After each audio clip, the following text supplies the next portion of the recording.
Well, hello, Minecrafters. Today I'm going to show an automated intersection for minecarts carrying cargo. Now, what's happening here is minecarts are on the inbound line get funneled into the center here and dropped down. They are then evaluated for destination and sent along their way. Now, the nice thing about this system is this can handle large numbers of destinations, intersections, and minecarts all independently.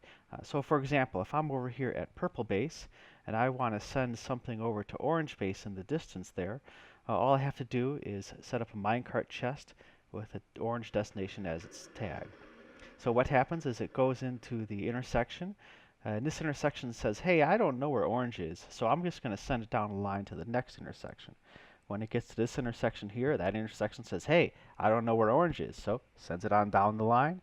When it finally gets over here, it says, hey, I know where orange is, so it sends it to orange. Now, in this simulated example, I've set up some traffic, and they're just getting random destinations when they reach a destination, just so we can have some things going on. But let's go ahead and test to see if we can follow a cart to getting to orange.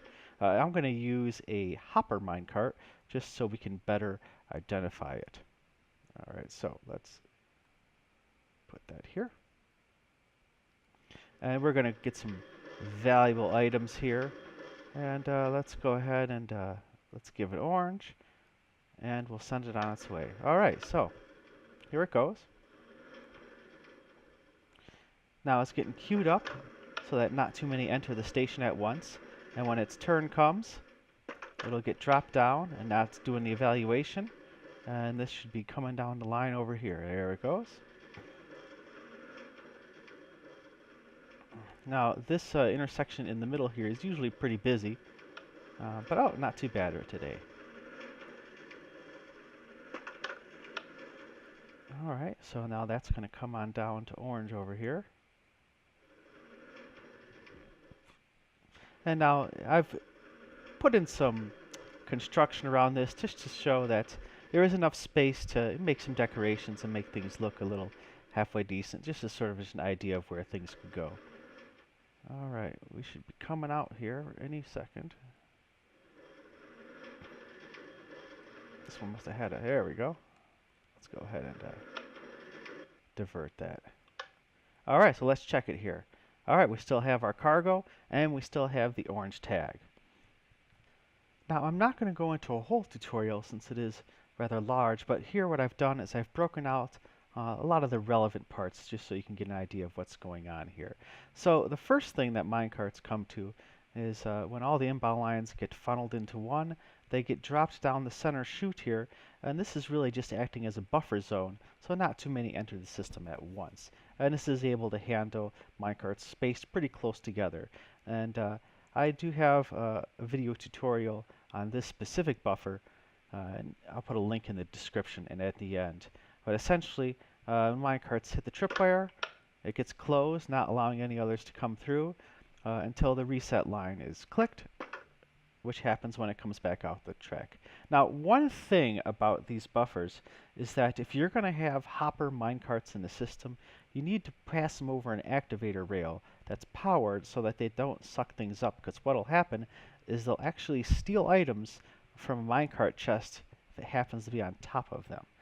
Then once it gets to the buffer, you can pass it over a deactivated activator rail, and that'll put it back to normal operation. So after it comes down the buffer, we go to sort of the brain of the intersection, and this is really just an item filter. We don't need a line of hoppers going across, since the chest does that for us. So the only things that these will get in are the items that you have in there, tagged for where you want an intersection to go. And it can be any item you want, even named items, or you can even put items that will never ever come into the system to fill it up, and then just leave the tag there, and you'll get another one in these inner hoppers here too. So it drops off an item if it can, and then it comes back around and picks the item back up. So it still has its tag able to be used for another intersection down the line. And then these just go to the various switches, which essentially is this here.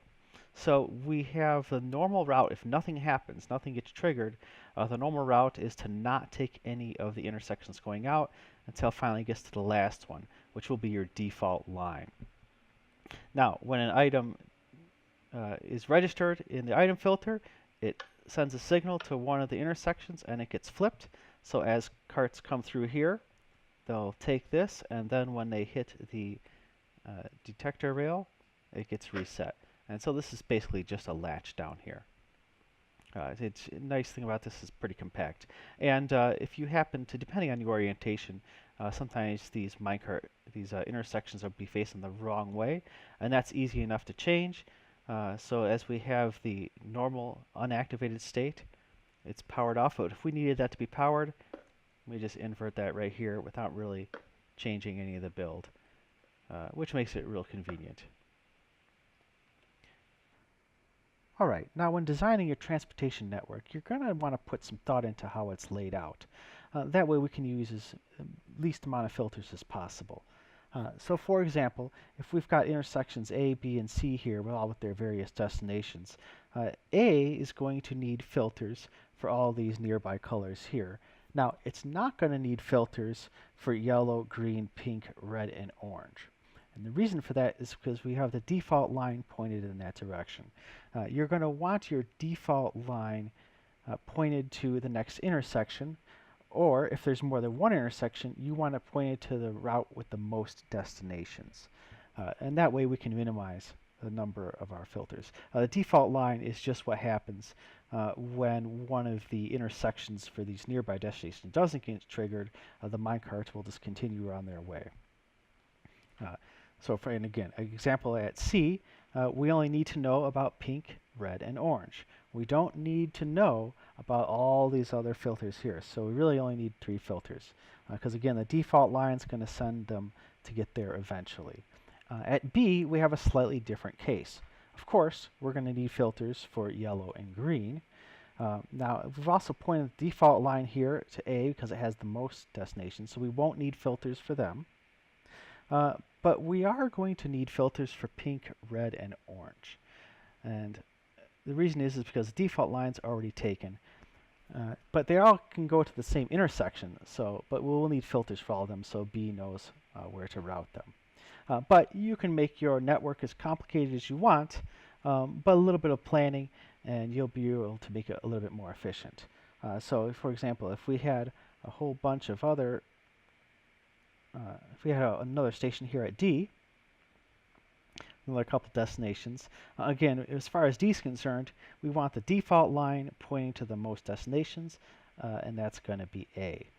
Now, we do have some choices to make, though, because, of course, either A or C are going to need to know how to route to D to get to gray and white. We don't necessarily both need them to know how to get there. So if we added gray and white filters over here at intersection A, it'll be able to route things to them. C won't know how to get there, and the carts will take the long way around, but they'll get there eventually.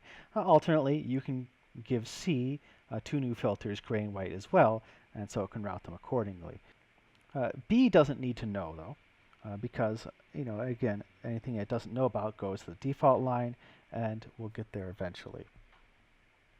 But you can make it choose, like if you wanted your preferred routing to go to C and then D, you would want to then add gray and white filters to the switch that triggers this line. But again, it's all up to you. But just put a little forethought into it, and it'll save you a lot of headaches later on. All right, now just a couple other features of this particular design. One thing to note, this isn't really suitable for passenger transport. Because the player clips kind of funny into the buffer and causes things to stall. But if you want passengers, you can always, for these shorter lines, you can just, depending how far apart things are, you can have separate lines for that. But if you want to duplicate for this sort of simulated long distance travel here, you could actually have a player detector, split them off onto a different line and rejoin it, so forth. And I have some intersections controlled by the player in some other videos, and you'll see links for that as well. But one of the things about this, now you probably can make this smaller in a lot of ways. However, The primary concern here is usually preventing minecarts from misbehaving, glitching together and running into each other and causing them to go the wrong directions. And that's going to happen occasionally because sometimes carts arriving from different destinations just happen to hit one of these. See, for example, right here. But the system usually corrects itself pretty good. If they end up going down the wrong track, this little curl here just sets them right back going to the right direction. So, for example, here, I'll just send one down the wrong way, and it just gets righted, and goes right back into the system. And one of the nice things about retaining tags is that even if they end up going the wrong direction, they still have their destination, and they'll get there eventually.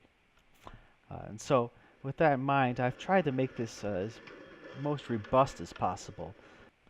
One other thing about this build is that you can put an arbitrary number of intersections or destinations at an intersection just by extending this out a little longer. So this is tileable, just like any item filter. It doesn't have to be 3, it can be 2, it can be 10. It really doesn't matter. The only thing that you may need to change is the timing of the reset line and the positioning of it. Essentially, you want the cart to pass over the reset and get through these intersections before the next one starts putting in its destination. So that's just a timing issue that can be worked out relatively simply. Alright, thanks for watching. Be sure to like and subscribe. And as the video ends here, I'm just going to add a whole bunch of carts to the system just to generate a whole bunch of traffic like little ants on the highway.